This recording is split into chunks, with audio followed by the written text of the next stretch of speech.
menghadirkan kita dalam sebuah majlis untuk merapatkan hubungan kita dengan Allah Subhanahu wa taala, untuk mendekatkan kita dengan Allah Subhanahu wa taala melalui ingatan kita kepada Allah, melalui zikir kita kepada Allah Subhanahu wa taala. Di dalam hadis qudsi Allah Subhanahu wa taala berfirman, ana jalisu man dzakarani.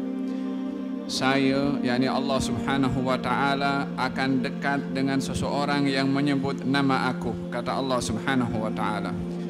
Wa majlis kita malam hari ini adalah majlis zikrullah Subhanahu wa taala, demi untuk mendekatkan kita dengan Allah Subhanahu wa taala.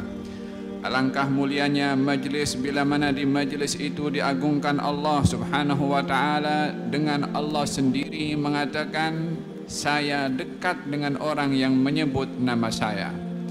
Ianya adalah satu kabar gembira daripada Allah. Ramai daripada manusia mahu mendekatkan dirinya kepada Allah, tetapi tidak semua daripada manusia mendapatkan anugerah didekati oleh Allah.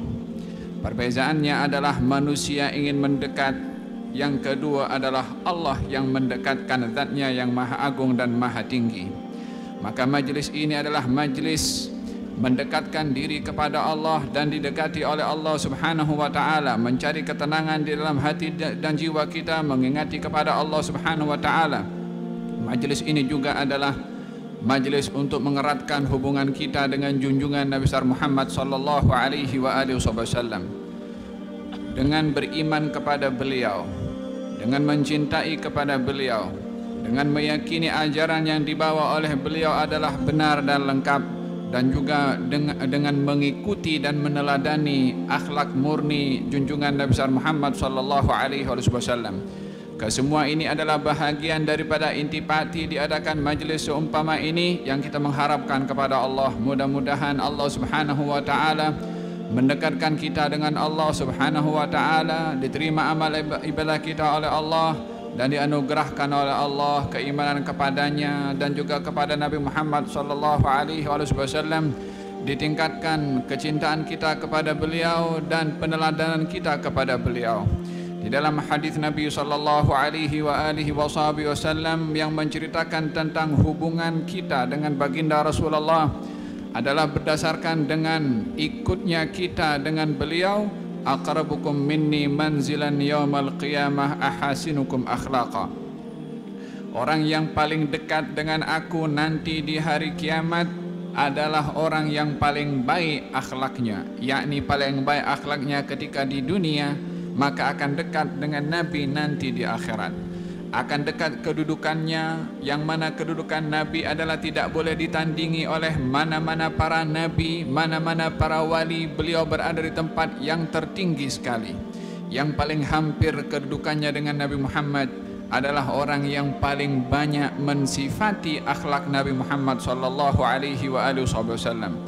Baik akhlak itu hubungannya dengan Allah, baik akhlak itu hubungannya dengan manusia, baik akhlak itu hubungannya dengan diri sendiri, atau baik hubungan akhlaknya itu dengan seluruh makhluk Allah Subhanahu wa taala. Nilai seseorang adalah bergantung kepada akhlaknya. Allah Subhanahu wa taala mengutus Nabi untuk menyempurnakan akhlak, dan di dalam akhlak ini adalah apa yang bersemadi di dalam hati, di dalam menjiwai akan ajaran Nabi Muhammad sallallahu alaihi wasallam, dan tidak hanya dilihat daripada paras dan juga pakaian. Innallaha la yanzuru ila suwarikum wala ila ajsamikum walakin yanzuru ila qulubikum. Allah tidak tengok kepada rupa dan paras, tetapi yang dilihat oleh Allah Subhanahu wa taala adalah apa yang ada di dalam isi hati kamu.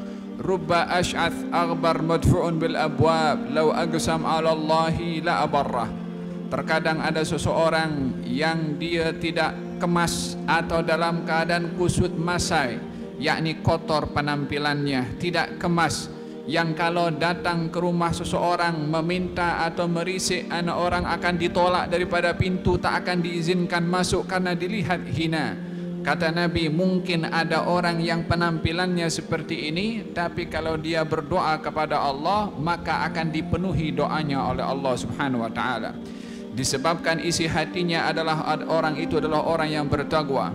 Di dalam hatinya adalah penuh dengan keimanan dan juga di dalam hatinya penuh dengan keyakinan kepada Allah Subhanahu wa taala. Demikian Nabi sallallahu alaihi wa ala alihi wasallam menjadikan timbangan kemuliaan manusia bergantung kepada hubungan hatinya dengan Allah Subhanahu wa taala.